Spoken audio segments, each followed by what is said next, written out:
Jorge Volpi, autor imprescindible, no solo ya de México, sino de nuestra lengua y a nivel mundial, porque has hecho una obra excepcional.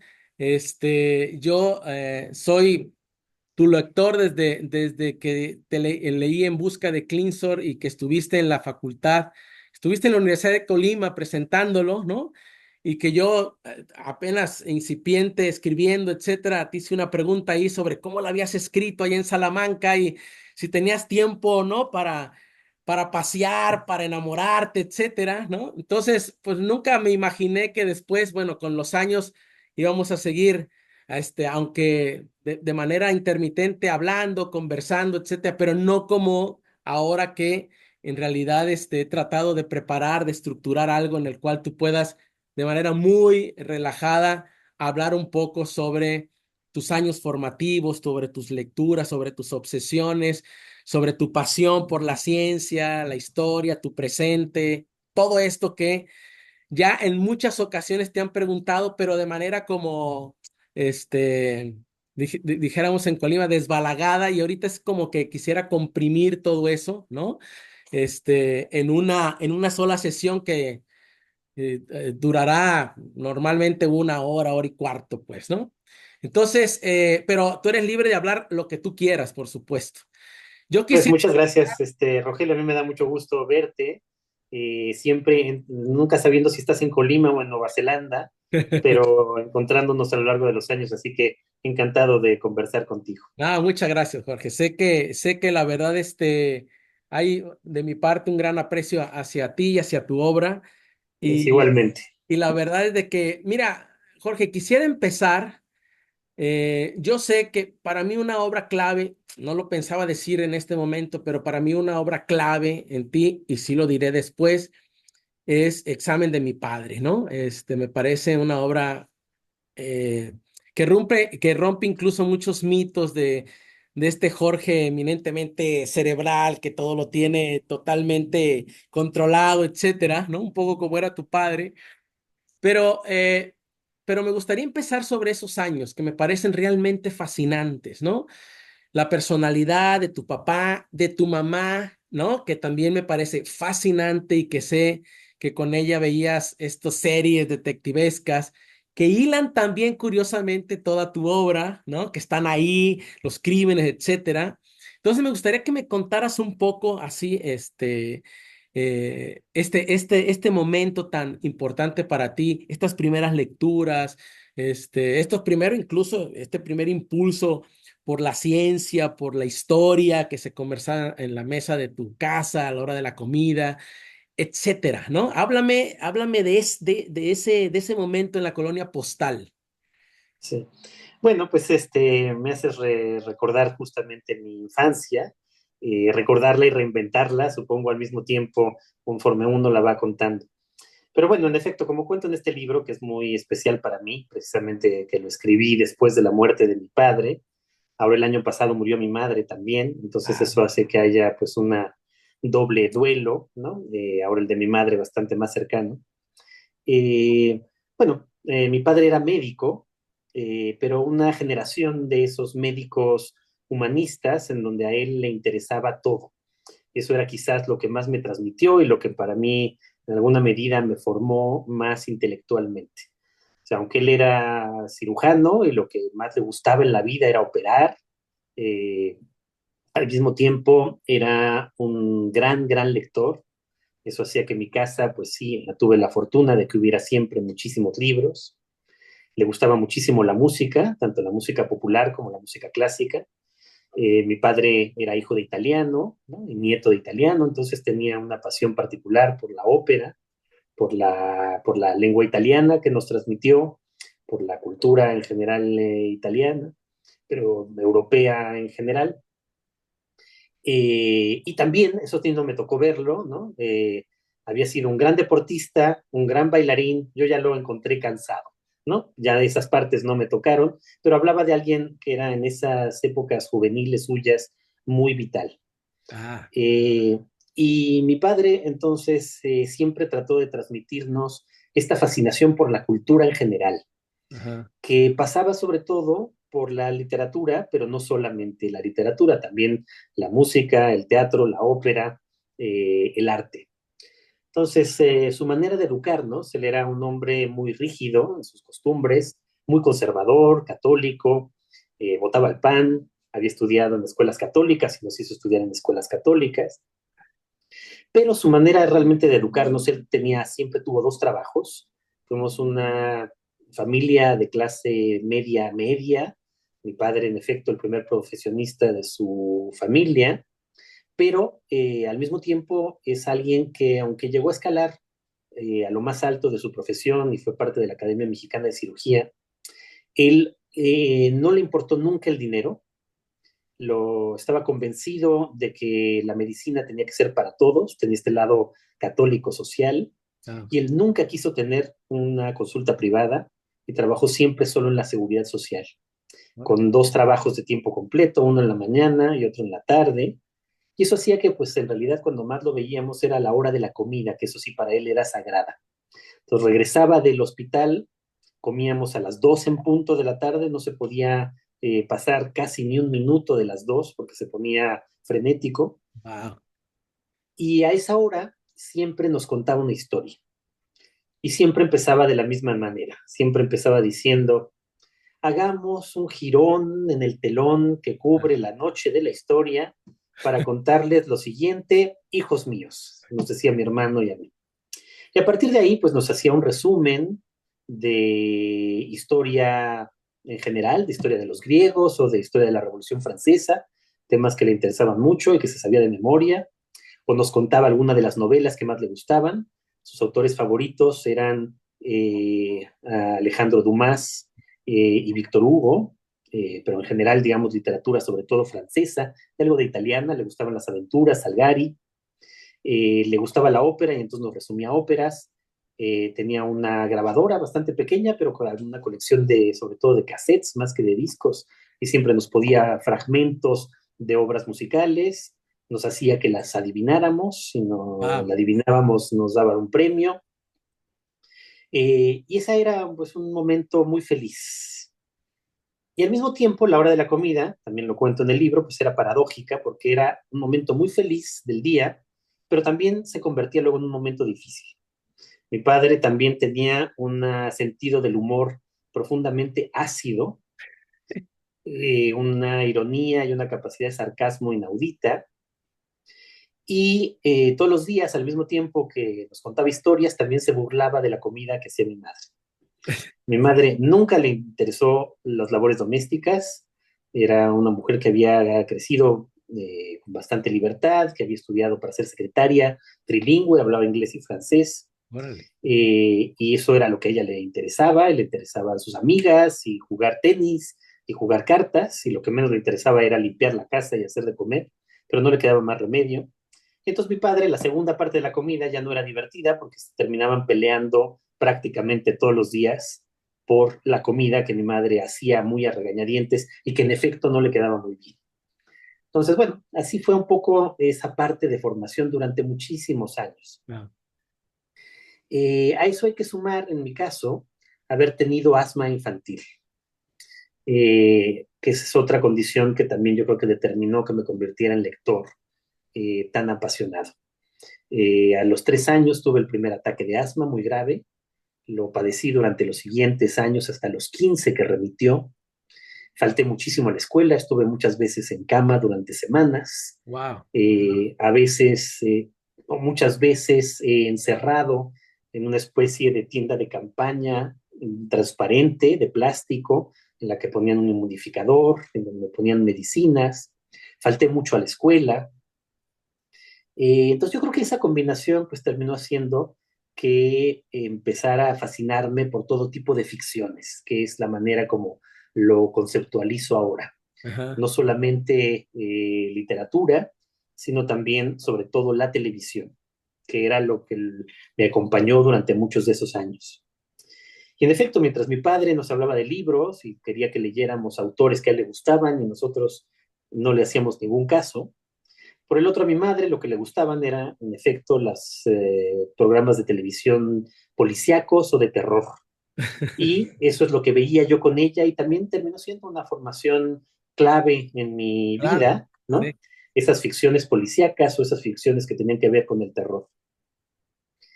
Eh, y te diría que, digamos, así pasó pues prácticamente toda mi infancia.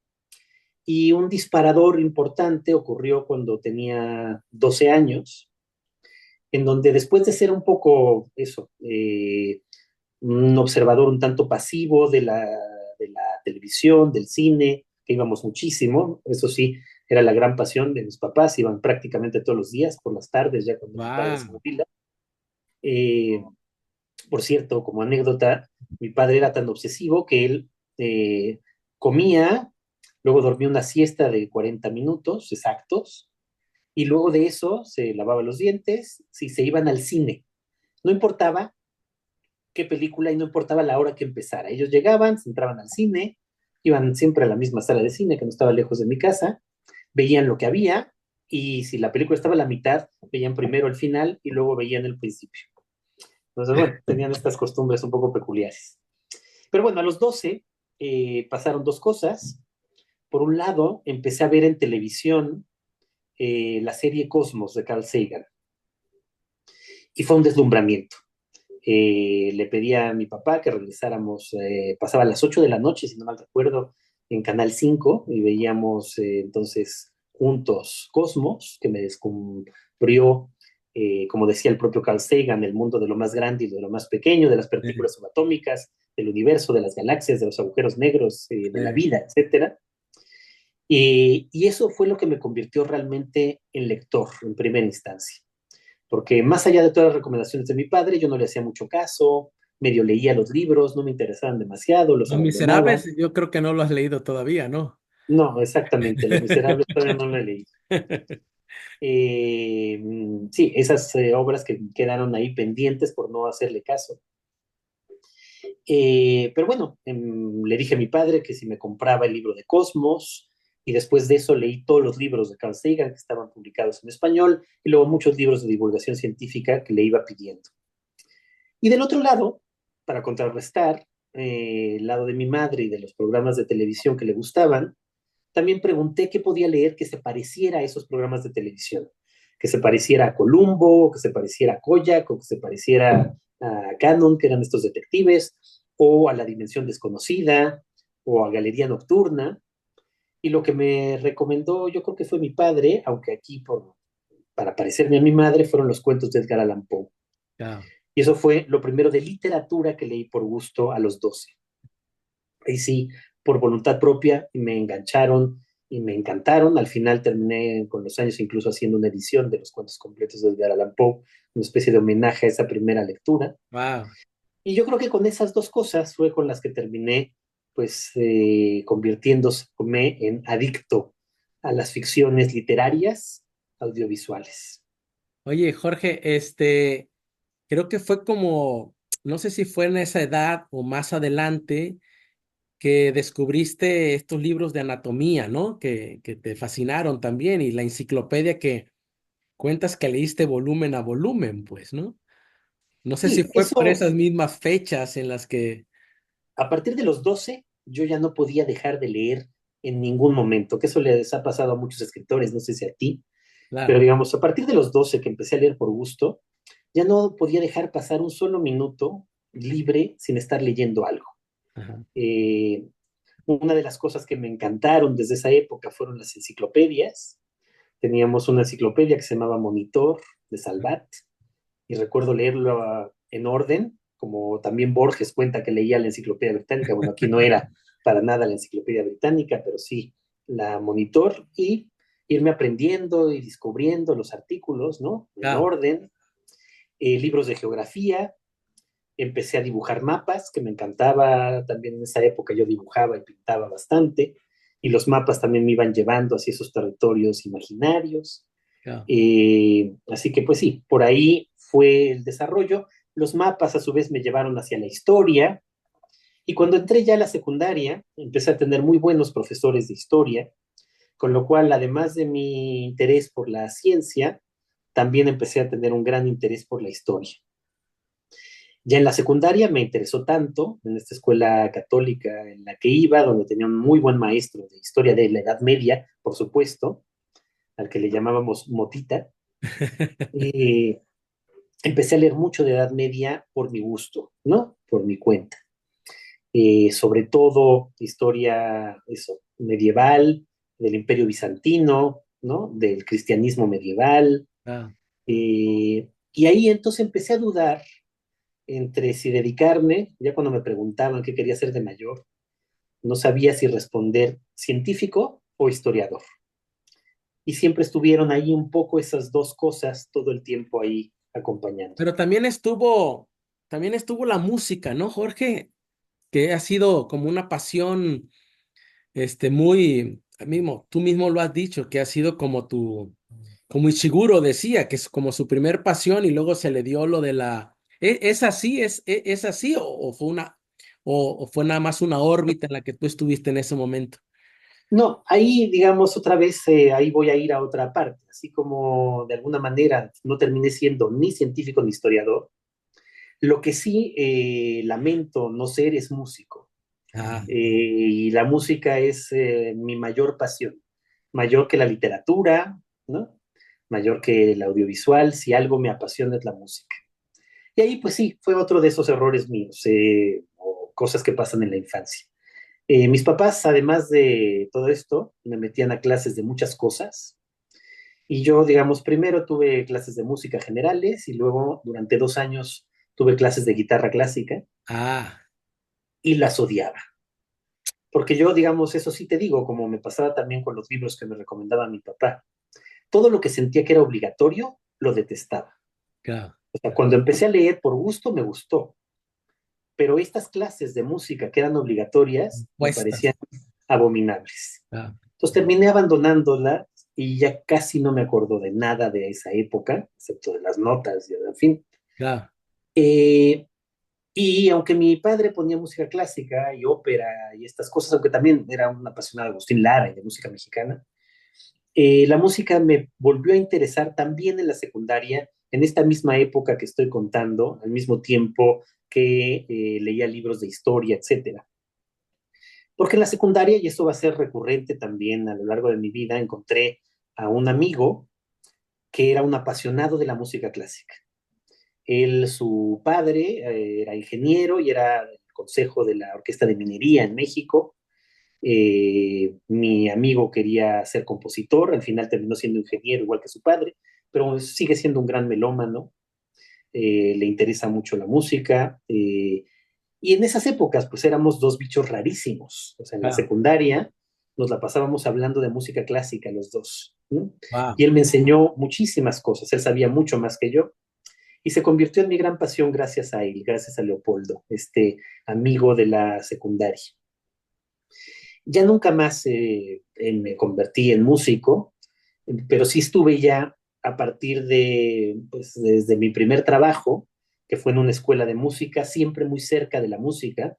Y te diría que ahora lo que más me gusta hacer, además de escribir, es programar música, que he tenido oportunidad de hacerlo pues en varias ocasiones, ¿no? Cuando dirigí el Festival Cervantino, cuando estuve en la coordinación de Claro. difusión cultural en la UNAM, y ahora mismo, pues una de mis grandes pasiones es justamente no ser músico, pero estar muy cerca de músicos, tener muchos amigos músicos Ujú. y programar música. Jorge, ahí en la etapa, es esta secundaria, la escuela marista, ¿no? De la que hemos Exacto. hablado. En esa época que también se refuerza el tema de la ciencia, porque creo que lees a Freud y luego conoces a varios amigos, entre ellos Nacho, Padilla, Eloy, Ross, que después van a ustedes a dar este gran salto con lo la generación del crack, etcétera, que hablaremos un poco después, pero me interesa saber en esa etapa, ¿en qué momento empiezas a escribir o en qué momento dices, yo voy a ir por aquí? O sea, esto es lo que me permite quizá hacer música, ciencia, vivir otras vidas, hacer, extender lo que hacía con mi madre de todas estas series detectivescas también. O sea, al final del día eso nos permite, tengo un poco la formación tuya, yo también soy abogado, trabajé en el Ministerio Público, etcétera. Ya llegaremos a esa etapa, Ya pero llegaremos.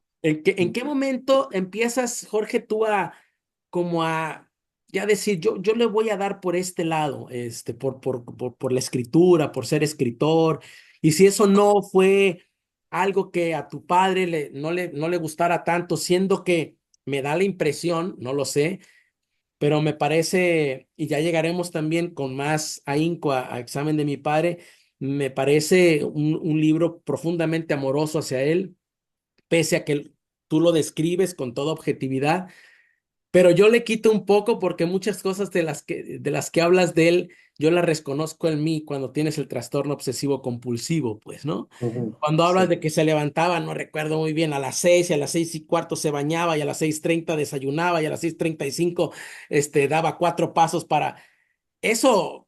Y cuando veo ese amor tan sobreprotector que yo tengo que limitarme con mis hijos porque como cuando hablas del amor, ¿no? Que te quema, ¿no? Que te calcina prácticamente, ¿no?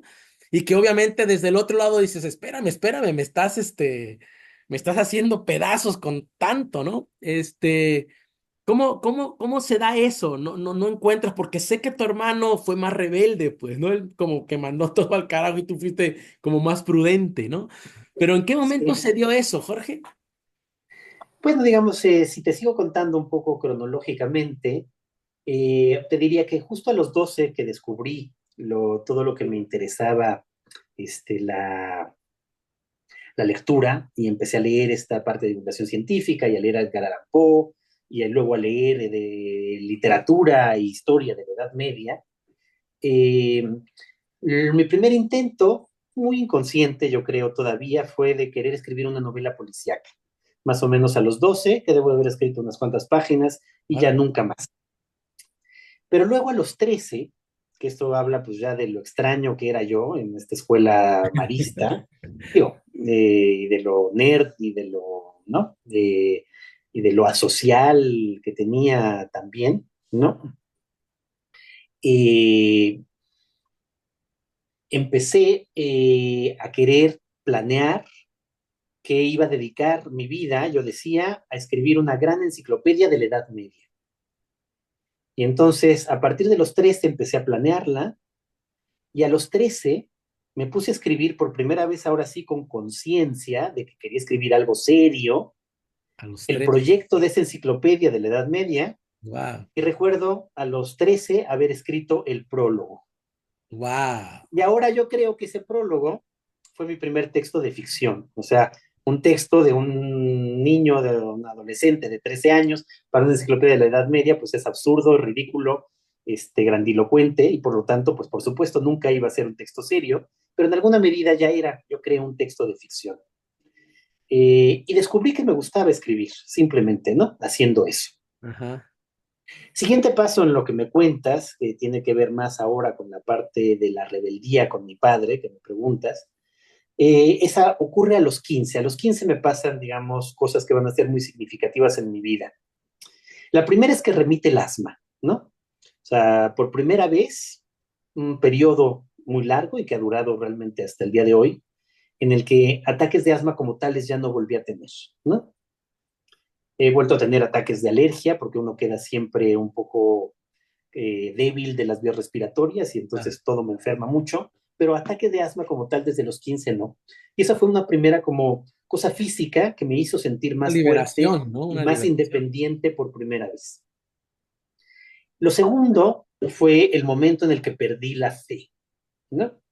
Haber Wow. sido educado como católico, éramos católicos bastante a la mexicana, porque mi padre era muy peculiar, ya te lo he dicho de muchas maneras, él por ejemplo era muy Ah, católico, muy creyente, pero se aburría mucho en misa. Entonces no íbamos a misa. No íbamos porque le aburría, pero él sí creía, por supuesto. Íbamos una vez al año solamente a misa a dar gracias el gracias. 31 de diciembre, Claro, para empezar más el. las misas a las que tenía que ir en la escuela. Ah, Pero este otro acontecimiento sí fue muy importante y capital en mi vida. Ya cuando tenía 14 años, que estaba en el último año de la prepa, perdón, en el último año de la secundaria, teníamos un profesor de física muy joven, eh, y muy interesante. Era un chico que además de darnos clase de física, los viernes hacía que discutiéramos los temas que nos interesaran, no importara cuáles fueran. Y claro, hablaba mucho de nuestro tipo de escuela, solamente de hombres, católica, que los dos temas de los que hablábamos eran de dos cosas que no existían, de Dios y de las mujeres, ¿no? O sea, por lo menos que no existían realmente en nuestro entorno. Claro. Entonces él le hacíamos preguntas y él nos decía cómo Ah. ligar y pues, como las mujeres eran como una especie de fantasía que no había a nuestro alrededor, pues claro, eso servía de una manera. De la otra, él era absolutamente ateo. Y yo creo que era la primera persona atea que yo conocí en mi vida, ¿no? Ajá. Y él tenía muchos argumentos en contra de la existencia de Dios, etcétera. Y en ese momento, a mi mejor amigo de entonces, Luis, y a mí, nos empezó a molestar que él fuera tan ateo y que estuviera todo el tiempo en estas clases hablando en contra de la existencia de Dios. Ujú. Así que con mi formación que venía de la Edad Media, nos pusimos a leer a los padres de la iglesia, a Santo Tomás, a San Agustín, etcétera, etcétera, para tratar de poder refutarlo con argumentos racionales. Y claro, pues a él le extrañaba muchísimo que estos chavitos de 14 años intentaran refutar su ateísmo citando a Santo Tomás, ¿no? Increíble. Cuando se acabó el curso, que ya cumplí 15 años, mi amigo Luis y yo entonces decidimos hacer dos cosas igualmente excéntricas. Una, empezar a tomar clases de latín para poder leer a Santo Tomás en lengua original.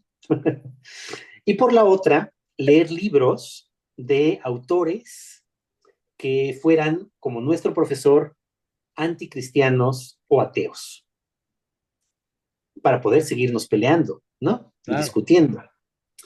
Y a los 15, pues pasó todo esto, y a los 15 yo leía Nietzsche, leía Si hablaba Zaratustra y luego todas las obras de Nietzsche, Ah, y Nietzsche me convenció.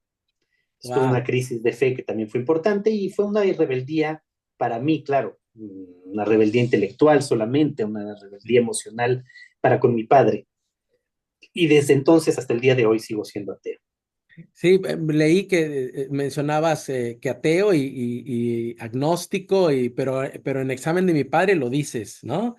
Ese, Que eres ateo, pues, ¿no? O sea, de esa. ahí, de entonces viene eso, y no tuvo eso ninguna repercusión, este, en ningún sentido, existencial o lo que sea, Jorge. Sí, o sea, yo recuerdo eso como una crisis, o sea, Ah, durante una semana me la pasé llorando, dándome cuenta de que había creído en cosas que eran falsas, que eran ficciones. O claro. sea, a fin de cuentas era verme envuelto en ficciones que se me hacían parecer como reales. Y eso tal vez es lo que hace que hasta el día de hoy creo que solo sobre todo somos nosotros ficciones y que Claro. todo el tiempo estamos construyendo ficciones, creando ficciones, metiéndonos en ficciones, amando ficciones, odiando ficciones y dándole sentido al mundo a través de ficciones. Me parece interesante lo que dices porque tu obra ha ido caminando hacia como si quisieras de pronto con estas obras, incluida Examen de mi padre, Leer la mente, toda la parte científica, como quisieras seguirte convenciendo de la no existencia de Dios, pues en todas estas obras, ¿no? O sea, esa indagación sobre la existencia, esta idea también de que, como lo describes perfectamente en Examen de mi padre, de que no será que solo estamos aquí dentro y de toda esta indagación que bueno, me parece profundamente filosófica, y una indagación profunda sobre la existencia, sobre el ser mismo, sobre la idea de que estamos aquí y de que si se nos desconecta un cable, yo ya no te voy a ver de la misma manera, ni voy a pensar. O sea, te has metido a escudriñar con esa capacidad detectivesca que tienes, como en una novela criminal, etcétera, todo esta, quizá todo esto que te ha impactado a esta temprana edad, pues, ¿no?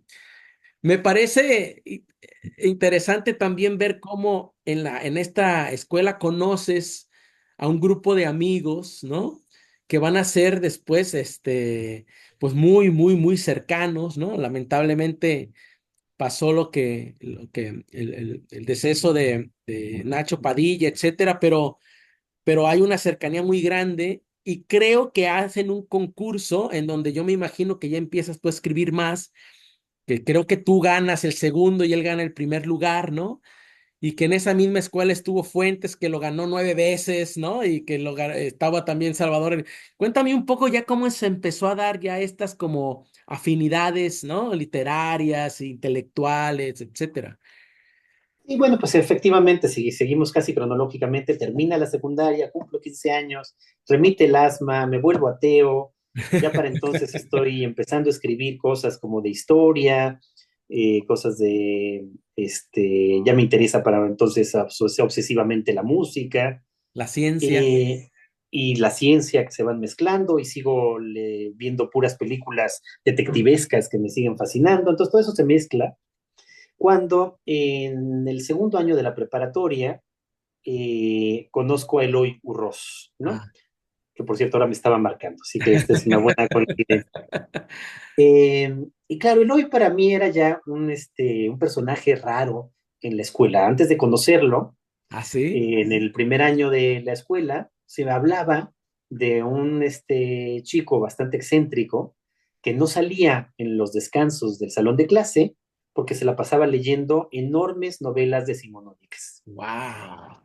Y yo no lo conocía todavía, pero había casi como tours para ir a ver que en realidad había alguien que leía más que yo.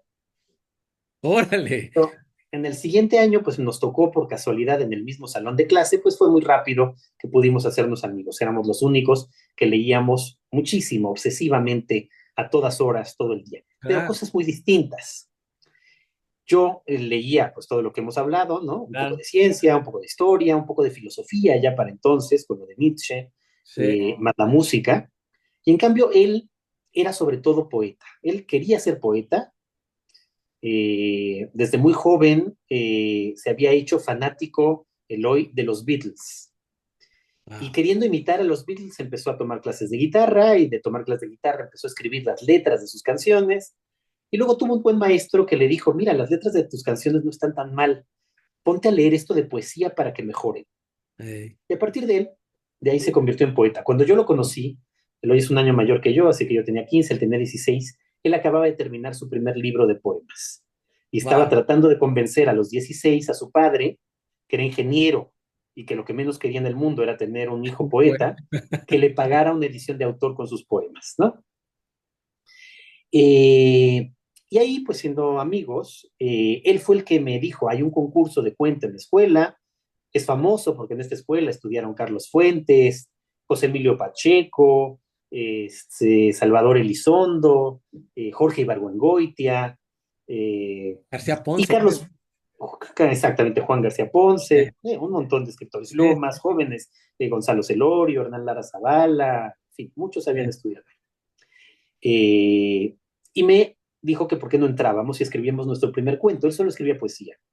Escribió su primer cuento, yo también escribí mi primer cuento, pésimo, pero bueno, en cualquier caso, los dos, creo que tanto el de Eloy como el mío eran pésimos, lo mandamos al concurso. Yo quedé en tercero, Ah, Eloy tercero. quedó en quinto, y Nacho Padilla, que era de mi misma edad, pero que estaba un año más atrás, Ajá. ganó el primer lugar. Eloy se enrabió, como solía hacer en esas épocas, y dijo, tengo que conocer a ese chamaquito que nos ganó. Entonces lo fue a buscar casi como para reclamarle, Ajá. y terminamos haciéndonos amigos los tres. El cuento de Nacho, a diferencia del de los otros dos, ya era un muy buen cuento. Tengo que decir que Nacho tenía un talento extraordinario, natural para la escritura. Un cuento que se llamaba El héroe del silencio, Órale. que sigue siendo, o sea, lo he vuelto a leer, sigue Ajá. siendo un buen cuento, escrito a los 16. Bueno, como Chuck Moll, el cuento con el que Carlos Fuentes Sí, ganó el concurso de ahí, que sigue siendo un gran cuento y que también claro, escribió Carlos Fuentes a los 16 años, ¿no? claro. Ahí nos hicimos amigos los tres y ahí empieza nuestra amistad literaria y entre los tres vamos reforzando que queremos dedicarnos a la literatura, que queremos dedicarnos a escribir, pero luego pues la vida nos separa. Nacho decide irse a estudiar, pues así casi algo casi tan raro como lo tuyo, ¿no? Se fue a estudiar un año de preparatoria a Suazislandia, Ay, hijo de su madre. en África, ¿no? A Eloy lo expulsaron porque como lo único que le interesaba era la literatura, lo habían reprobado en todas las demás materias. Y entonces yo me quedé ahí finalmente solo, y tal vez por quedarme solo, terminé sucumbiendo más, me imagino que a ti te pasó algo parecido, al Derecho. influjo de mis profesores, mis otros Ah, compañeros de clase, mis padres, sí. de que aunque yo ya estaba convencido de que lo que quería era escribir, era para estudiar derecho. Entonces, claro, en el último año de la preparatoria, pues terminé decidiendo estudiar derecho, esto que entonces me pareció un error histórico, ¿no? Ah. Y junto con casi 30 compañeros de mi generación del CUM, de esta escuela marista, hicimos el examen y entramos a estudiar derecho en la UNAM. Jorge, ahí hay algo que me parece muy interesante porque fíjate cómo se va tejiendo todos los grandes temas de tu obra que yo encuentro, francamente, concentrados en Examen de mi padre, ¿no? Por eso es la obra que me parece como cónclave de todo lo que estamos hablando y al final de tus obras, ensayística y narrativa, ¿no? Porque sé que en la UNAM pues entras también al tema ya que sigue siendo para ti otra de tus pasiones, el tema político, los entresijos del poder, te decepcionas, sé, por el tema del alzamiento, ¿no? Zapatista y por el asesinato de Colosio. Vas a empezar a trabajar, ¿no? También como secretario del procurador Valadez, creo que eso, Exacto. Sí, sí, sí. Valadez. Cuéntame un poco esta etapa siguiendo esta cronología y cómo entras también en un tema que a mí me pasó exactamente lo mismo, por eso te digo que con sus Sí, pues sí. matices, yo también dije, bueno, yo estoy en el TEC de Monterrey, así es que todos mis amigos iban para bioquímica de no sé qué, y yo era el único que escribía, era el que mantenía el suplemento literario que publicábamos en un periódico de aquí de Colima y algunos ingenieros pues escribían sus poemas, etcétera, yo los organizaba. Y yo dije, no, bueno, pues a lo mejor letras, es más, no sabía ni que existía en Colima una facultad de letras, pero como yo había visto que Fuentes, Paz y todo lo que ya sabemos, Reyes habían hecho derecho, yo dije, pues me voy a meter a derecho, ¿no? Y Yo caí creo, también. sí, Ajá. yo creo Dime, que tú y dime. yo somos los últimos abogados en el mundo literario. De veras, yo creo que ya nadie luego ha cometido este mismo error después de nosotros. Pero O sea, fíjate, yo cuando me contaste de ti, yo dije, ah, mira, hay alguien todavía más joven que todavía se equivocó.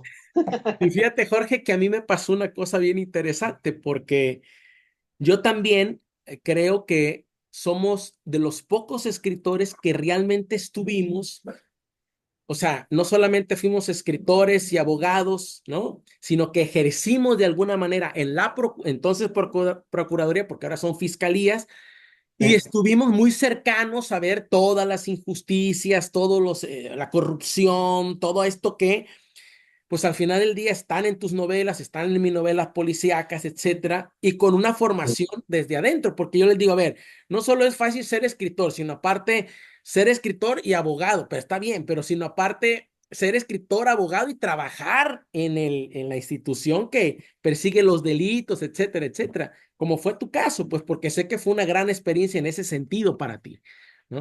Exacto, entonces yo, digamos, termino siendo el único que voy a estudiar Derecho. Nacho estudia comunicación en la Ibero, Eloy sí tiene el valor de estudiar letras en la UNAM, y yo no. Yo entro a Derecho, y tengo que decir que los 5 años de la carrera de Derecho para mí fueron una pesadilla. O sea, los padecí muchísimo, con dos excepciones que son yo creo que muy parecidas a las tuyas.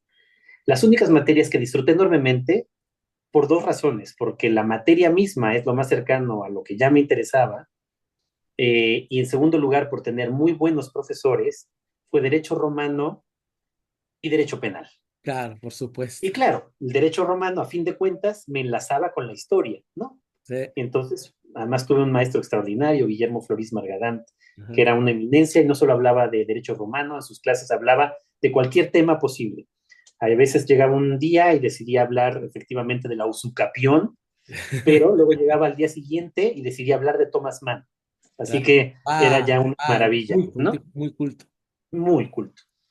Y en segundo lugar, derecho penal, pues que claramente, como tú lo estás diciendo de tu caso, pues es el que está más relacionado con la literatura, porque es donde vemos pues los temas centrales de lo literario, ¿no? Es Sí. decir, las pasiones, los delitos, las culpas, las penas, y el La crimen, ¿no? justicia, todo La eso. injusticia y sobre todo, como tú bien dices en mi caso, el ejercicio del poder, Ujú. que se ha convertido pues en otra de mis obsesiones y que no tenía hasta llegar ahí a la Facultad de Derecho. Eso es, digamos, lo que más tarde se incorpora en toda, digamos, mi gama de obsesiones, El bagaje, pero ¿no? que se convierte en una obsesión principal. El Sí, poder en todos sentidos, no solo el poder político, sino el poder en cualquier relación humana, ¿no? Amistosa, amorosa, sexual, familiar, sí. cómo se ejerce el poder. Esos años entonces entro a la facultad, los padezco mucho, me dedico muy pronto a ir a tomar clases a la Facultad de Filosofía y Letras, que está al lado de la Facultad de Derecho en la UNAM, a tomar clase con algunos maestros extraordinarios, ¿no? Tuve la oportunidad de ser alumno de Salvador Elizondo, de Hugo Iriart, por mencionar solo dos maestros que me impactaron y que Sí. fueron realmente determinantes en mi carrera literaria, ¿no? Eh, Y y al mismo curiosamente, tiempo, Jorge, perdón, los que empiezan también a romper con los esquemas de los géneros, ¿no? exacto, O sea, que te permiten ser un poco anfibio y meter ciencia con lo detectivesco y la política y la reflexión y te empiezan a dar como esta, ¿no? Amplitud, pues, ¿no? De genérica, exact, etcétera, ¿no? exactamente, ¿no? Sí, fueron eso, ellos, y tuve algunos otros muy buenos, sobre todo en filosofía y letras. Y al mismo tiempo, digamos, para tratar de escapar de ahí, también a los 18 años, mi padre me dijo, desde el año próximo, ya no te vamos a dar dinero en esta casa, sino que tú tienes que traer dinero a esta casa. Wow. Entonces, claro, pues terminé buscando un trabajo y el trabajo que encontré fue el primer trabajo que tuve en la vida, que fue en la Escuela de Música, Vida y Movimiento, en donde yo era el encargado de asuntos escolares, o sea, de los salones, de las clases, de lo más elemental, pero donde terminé rodeado absolutamente por músicos. Muchos de ellos siguen siendo mis amigos, también mis primeros amores fueron ahí. La Claro. primera vez que me enamoré fue de chicas que estudiaban música ahí. Eh, Fue otra parte que complementaba el derecho. Que Estuve ahí dos estaba años muy bien, digámoslo así. exacto, 2 años en la escuela de música y luego pues como que ya estaba terminando derecho y era pues como que tenía que trabajar en el mundo del derecho y pues fue otra vez la casualidad la que me llevó a la Procuraduría, donde es el lugar que tal vez yo menos hubiera esperado. No sé Claro. si en tu caso fue así, pero en realidad Diego Valadez, que era en ese momento el procurador de la Ciudad de México, entonces del Distrito Federal, estaba buscando a alguien que escribiera bien, joven. Entonces, por eso me invitó finalmente a ser su secretario, no porque tuviera yo ningún conocimiento del área penal. Claro. Pero bueno, estar ahí fue muy interesante, por supuesto. Me cambió la vida en otro sentido. Después de tanta cosa de las que he hablado aquí contigo en esta, y que espero no suene todo grandilocuente y vanidoso, pero Ah, después de tantos temas que eran puramente intelectuales, entrar ahí me confrontó de manera absolutamente directa con algo que no conocía, a lo que podemos llamar la realidad mexicana, la realidad, claro. ¿no? La realidad más brutal, que es la realidad del derecho penal, la realidad de la injusticia, de la corrupción, y luego además me tocó en esos años, 93, 94, 95 años particularmente difíciles en México, Sí. políticos, el año del alzamiento zapatista, del asesinato de Colosio, del asesinato de Ruiz Macié, que era el mejor amigo de mi jefe, de verlo relativamente todo eso de cerca. Claro. Y por supuesto eso yo creo que en mi formación también fue importante porque si no hubiera tenido eso, tal vez hubiera sido un escritor al que la realidad no le hubiera preocupado demasiado. Pero esa parte, por más que reniegue de mi estudio de derecho, me permitió acercarme a lo real Sí. y darme cuenta un poco de cómo funciona y de obsesionarme también con ello. Entonces también fue una etapa formativa importante. Fíjate que yo, ah, se generan siempre percepciones de los escritores, de la obra, ¿no? Y yo, siempre, ya ves que, no, pues una obra muy cerebral, esto, el otro, como si estuviera desconectada con la realidad. Pero la verdad es que es todo lo contrario, ¿no? yo me doy cuenta, ¿no? Siguiendo esa trayectoria que tienes y que están muy puntuales tus obsesiones ahí, ¿no? Ya las hemos hablado, la ciencia, la política, tu presente. En tus libros está ese análisis que haces de esos momentos, ¿no? En La imaginación y el poder del 68, en La guerra y las palabras del 94. Está El insomnio de Bolívar, en donde haces una reflexión sobre Latinoamérica, las democracias, etcétera, todos nuestros asegúnes. Pero también luego te vas a la ciencia y exploras, por ejemplo, en El fin de la locura, haces un retrato creo que es de Lacan, ¿no? En La tejedora de sombras vas con esta vida de Christiana Morgan, la vida de Jung, y luego, pero también te metes a la novela que tiene que ver con la cruda realidad, Las elegidas, una novela criminal con el caso de Flores de Cassés, etcétera, que por cierto se hizo serie.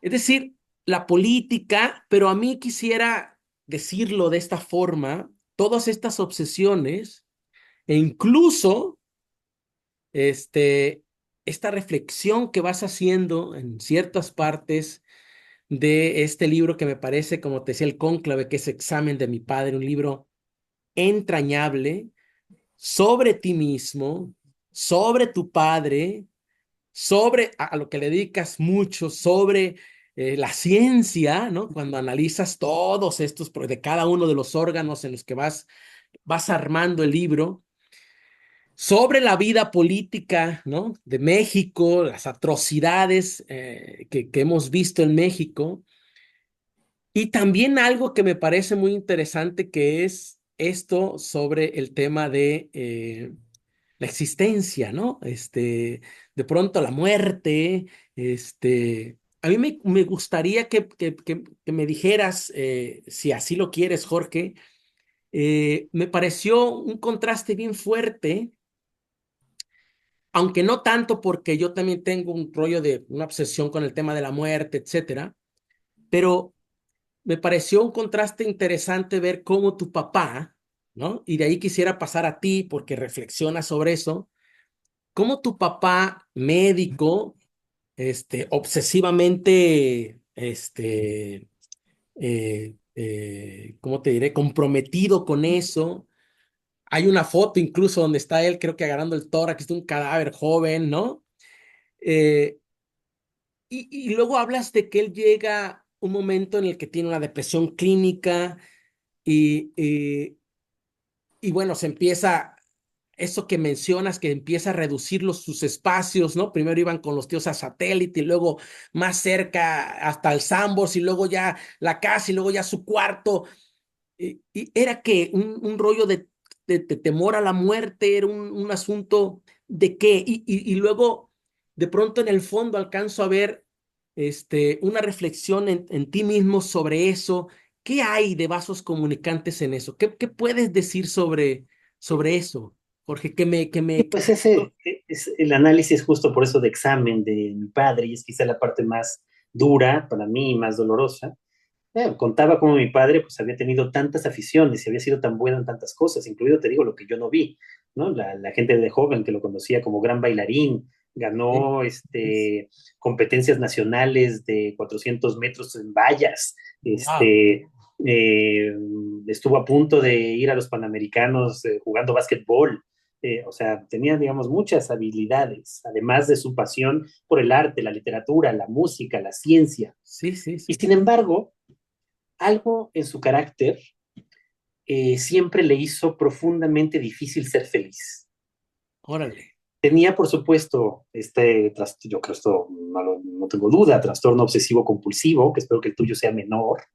No, es Este, fuerte, Jorge. Y hablo mucho de él porque tú sabes que el tema de la salud, como la injusticia y como la violencia, el tema de la salud mental en sí, sí, yo México sé. es un tabú, ¿no? Entonces, Sí. de hecho, ahora estoy escribiendo un libro un poco sobre eso para jóvenes, para que Ah, qué despierten un poco interesante. sobre eso y que tengan cierta empatía y que no se sientan solos, porque de pronto, pues, es muy complicado, ¿no? Vivirlo solo, Claro, ese trastorno, ¿no? Ah, pero sí. perdón, tú, Te digo, entonces yo creo que él tenía eso y por supuesto eso lo hacía ser tan buen médico, ¿no? Por un lado, ¿no? Ser tan perfeccionista. Y exacto. su perfeccionismo justo lo llevó un poco a esa depresión. O sea, él siempre dijo, y lo cumplió, este tipo de cosas que tú entenderás mejor incluso, él lo que más apreciaba, lo digo en el libro, eran sus manos, la Sí. habilidad con las manos del cirujano, que hacía todos estos jueguitos y se movía las monedas de una Que mano a pintaba otra, además, ¿te recuerdas? pintaba muñequitas, Sí, claro. tenía una motricidad fina enorme y hacía juegos con hilos y Sí. podía tejer con una sola mano, o sea, estas. Wow, wow, wow. Pero él mismo dijo que cuando sintiera que ya no tenía esa misma habilidad, lo iba a dejar para siempre. Y lamentablemente lo hizo, lamentablemente porque esa sí era su gran pasión y su motivo de felicidad. Su mayor motivo de felicidad era operar, más que cualquier otra cosa. O sea, yo creo que incluso más que sus hijos o más que la música o más que cualquier otra cosa. Cuando él renuncia a eso voluntariamente por esta obsesión de no ser perfecto, como lo había sido durante tantos años, empieza esa cadena de depresión. Abandona el hospital, y como tú lo resumiste muy bien, va reduciendo sus espacios. Él siempre tuvo esta cosa, por ejemplo, él siempre odió viajar. Él era un hombre muy sedentario, ¿no? Sacarlo de su ambiente lo ponía muy nervioso. De niños viajamos poquísimo y yo creo que por eso me he dedicado a viajar el resto de mi vida, porque a él no le gustaba. Fuimos 2 veces a Acapulco y 2 veces a Estados Unidos en toda mi infancia. Esos fueron, digamos, todos los viajes que hicimos, Increíble. ¿no? Porque no le gustaba. Cuando gané el premio con En Busca de Klingsor, que por fin tuve dinero, le pagué un boleto a él, a mi madre y a mi hermano para que vinieran a la entrega del premio y él el último segundo ya no abordó el avión. O sea, ya desde entonces no le gustaba, Le daba pero cuando miedo, quizá, final ¿no? le daba miedo Sí, salir de su zona de confort, de lo que él sí. controlaba, Lo porque era muy estresaba mucho. controlador con el TOC, ¿no? Sí, Tenía sí. que controlarlo todo, incluir a mi madre, a mi hermano, a mí y todo lo que se le pusiera enfrente, Sí, pero claro. sobre todo él mismo. Entonces, claro que sí, tengo que decir que mi padre me dio todas estas cosas maravillosas, pero yo espero haber heredado más bien de mi madre Ajá. su optimismo. Su vida al lado de mi padre no debe haber sido nunca fácil, ¿no? Vivir No, con un obsesivo compulsivo así, de esa magnitud, no es fácil no fácil. debe ser. No. Además, era alguien de esa época, muy controlador, no quería que saliera, ya cuando estaba enfermo no quería que se apartara de su lado, no la dejaba hacer nada y ella intentaba liberarse de todas las maneras posibles y casi siempre con un muy alto sentido del humor y también tratando de estar siempre de buenas y de disfrutar las pequeñas cosas de la vida y no las grandes. Mi madre nunca fue una intelectual. Cuando le gustaba un libro lo leía y luego podían pasar 2 años y no leía nada. La música nunca le interesó. Le interesaba el juego. Era un contraste muy positivo en ese Enorme. sentido. Pues sí, positivo para mí, pero para nadie más. Porque para ellos al final el balance tampoco nunca fue perfecto. Claro, Nunca terminaron de encajar. claro. Para mi hermano lo terminó destruyendo y él nunca logró salir de esa espiral terrible, digamos, de confrontación con mi padre. Pero en cualquier caso, para mí sí, hubo como las dos cosas.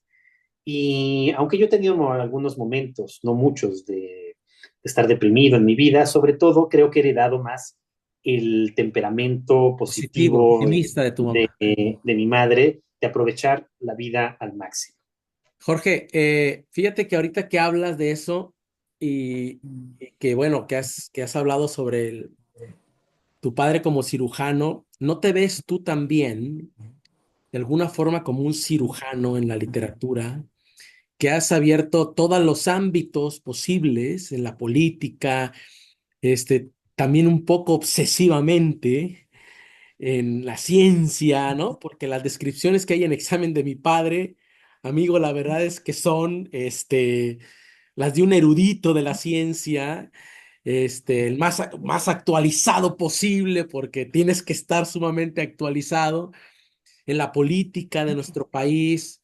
Este, yo te veo ahora que hablo contigo y que bueno, y que estuve repasando tu obra, ¿no? Y tus libros y todo que tengo aquí, este, como un cirujano que está siempre diseccionando y buscando como, pues voy a sonar incluso cursi, medio decimonónico, la verdad, pues, ¿no? Como esta parte ¿no? Que se nos quiere, por eso cuando hablas de este maestro que te impactó tanto con el ateísmo y que buscaron y leyeron para confrontarlo, para convencerlo, para convencerse, etcétera. Así, fíjate que te veo en todos tus libros, ¿no? Te digo, nos pasaríamos 3 días aquí porque revisar tu obra pues es imposible, pero por eso te digo que en examen de mi padre me dejó deslumbrado en el sentido cuando lo leí, porque veo eso en ti. Y lo que más me gusta también es que esta idea que al principio se dio con el movimiento del crack, de que se habían ido de México, iban a empezar a hacer las cosas fuera, el germanismo, etcétera, ¿no? Con Anfitrión en busca de Klingsor, etcétera.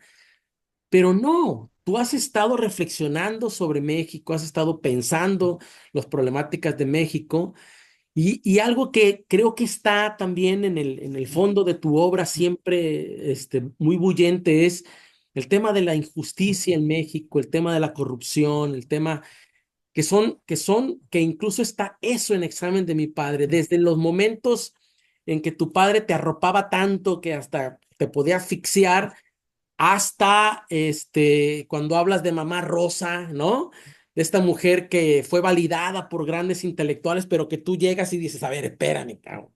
O sea, tenemos que ser objetivos como siempre y ver, ¿no? Los pros y los contras de esto y analizar las cosas objetivamente para no terminar, ¿no? Validando, porque creo que ella era amiga de Luis González y González. Hubo ahí un entramado que Sí, ¿no? Entonces, ¿no te ves tú como un cirujano que siempre está, buscando un cuerpo, el de la ciencia, para diseccionar y obviamente para entender tu realidad presente, ¿no? Como para comprenderla mejor, ¿no?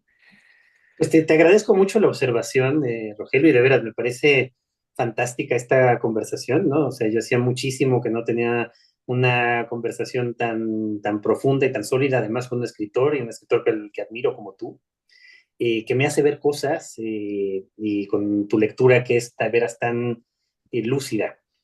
Sí, yo no lo había pensado así, pero yo creo que tienes un poco de razón en el sentido de que casi todos los problemas a los que me enfrento como escritor, termino analizándolos en efecto casi como si fuera un médico, ¿no? Como haciendo una anatomía del problema y Sí, yendo poco a poco hasta lo más profundo, pero empezando por la superficie, yendo hacia abajo y sí, luego otra vez sacando lo que está ahí.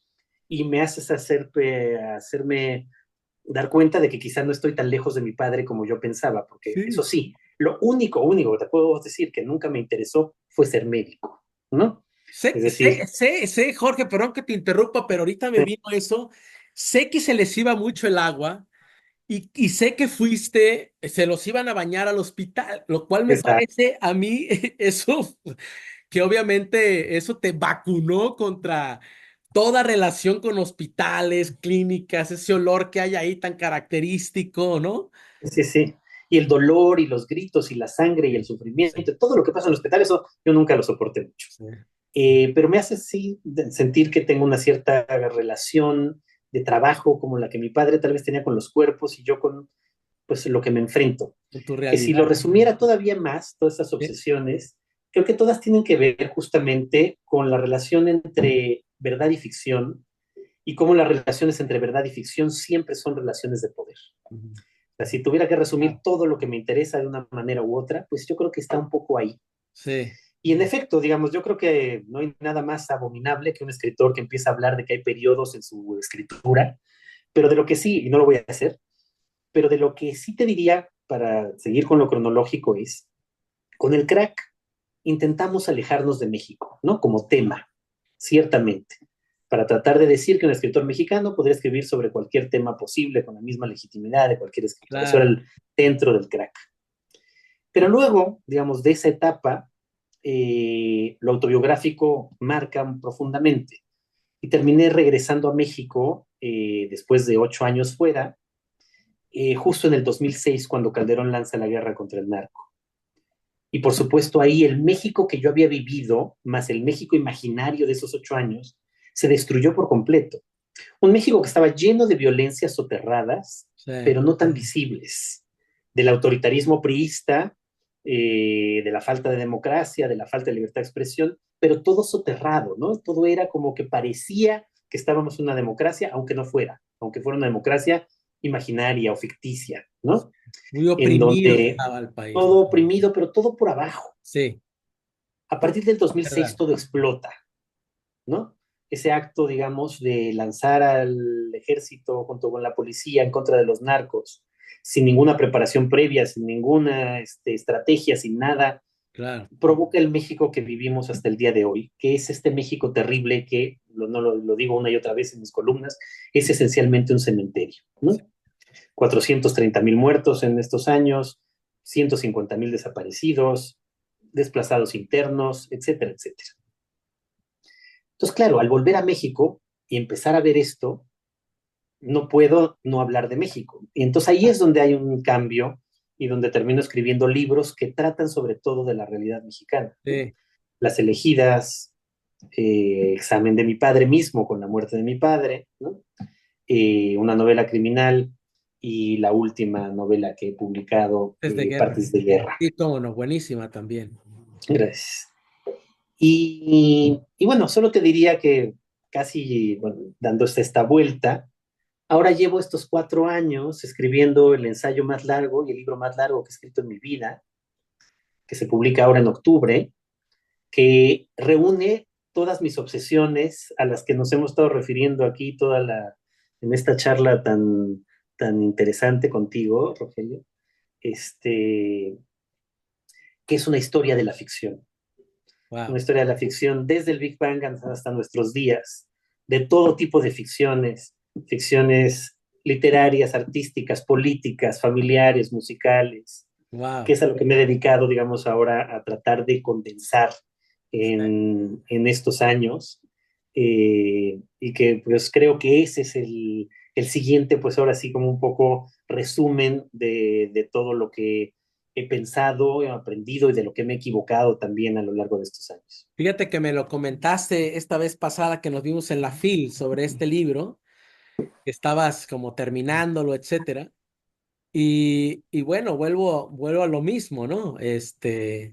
Has tenido una obra muy vasta, muy congruente con los que tienes una legión de lectores, los que vean esta conversación, se van a dar cuenta de esa coherencia que hay en tu obra, de esa también estos grandes bloques de obsesiones que luego se van ramificando, pero que siguen siendo, estando como muy presentes siempre en todas tus obras.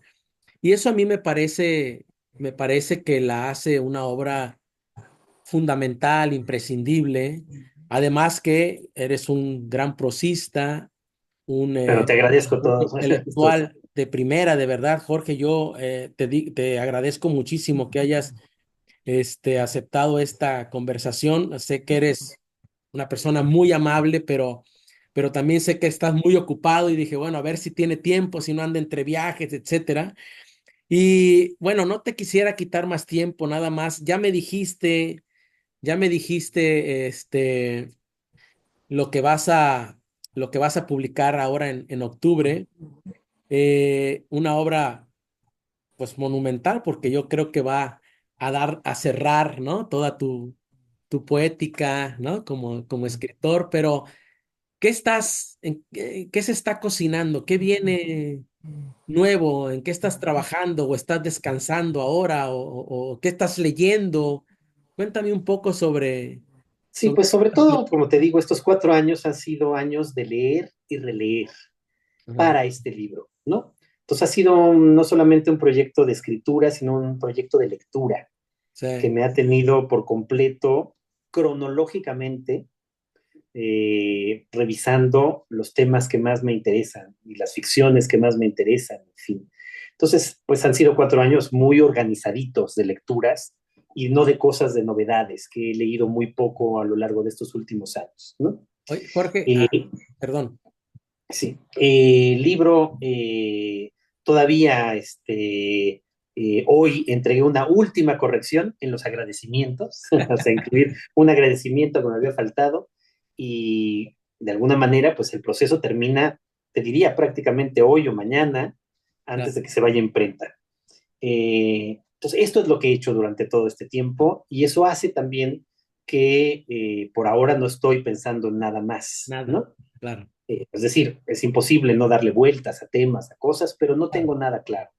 Sé que de aquí hasta el año próximo y quién sabe hasta qué momento del año próximo no voy a escribir nada, nada en ese sentido, digamos, Claro. ¿no? Porque te puedo decir que lo que sí he estado combinando, que esa es otra parte nueva y que me tiene muy entretenido y divertido, es que en los últimos años, al lado de este ensayo, lo que he estado escribiendo es teatro. Ah, eso no Eh, sabía. y eso es otra manera de interactuar. Más teatro en donde he podido, por ejemplo, recientemente una obra que ahora se estrena justamente en octubre en España, hacerlo junto con los actores. Entonces es un trabajo colectivo, divertido y completamente distinto que el trabajo solitario de la escritura de este ensayo que tiene 700 páginas. Eh, entonces, bueno, así de lecturas. Ahora, lo que sí te diría es que una vez que terminé el ensayo, ahora he estado tratando de leer cosas nuevas, cosas que se me habían pasado, que se publicaron de manera relativamente reciente, eh, descubriendo nuevos autores y autoras y tratando un poco de ponerme al día. Al día, claro. Porque eso es algo que me había faltado decir, que eres un gran investigador, mano. La verdad es que todas tus novelas, este, desde la primera o no sé si fue la primera, no, bueno, la de A pesar del oscuro silencio Sí, la primera, sí, sí. de Jorge, sobre Jorge Cuesta, o sea, llevan todos tus libros una gran investigación, está eso clarísimo en todo eso, que eres un gran investigador. Entonces, pues yo te agradezco muchísimo, Jorge, esta conversación. Eh, sé que hay algunas cosas nuevas por ahí que surgieron en la conversación que no había leído en entrevistas y en eso, lo cual me da gusto porque yo sé que la mente siempre, tú sabes que siempre se activa y relaciona cosas y trae cosas, ¿no? Nuevas que a veces en otras conversaciones o en otras circunstancias no se activan y no aparecen. Así es que me da mucho gusto, te agradezco muchísimo la conversación y espero verte pronto y que me firmes este nuevo libro que sale en octubre, que seguramente estará en la FIL, ¿no? Exacto. Pues sí, yo te agradezco al contrario a ti muchísimo. Ha sido de veras una de esas conversaciones, que rara vez se tienen ya en estas épocas. En serio, con un escritor y con un escritor que admiro como tú. Ha sido muy entretenido y muy iluminador para mí también. Y bueno, sí, se da la coincidencia de que por ahora, en esta ocasión además no estamos tan lejos. Tú estás en Colima, yo estoy en Guadalajara. Imagínate. Estoy dando justamente un curso sobre este libro en la Cátedra Cortázar, Ujú. y luego vendré a presentar el libro otra vez a Guadalajara. Bueno, pues Así ahí que estaré, ha Jorge. sido de veras una extraordinaria coincidencia, Rogelio. Y yo soy el que te estoy agradecido por esta lectura tan acuciosa que has hecho de mi trabajo y te lo agradezco enormemente. Muchas gracias, Jorge, y nos vemos primero Dios en la FIL, Guadalajara. Espero verte en la FIL, por supuesto. Vale, un abrazo, Un abrazo, muchas gracias. hasta luego.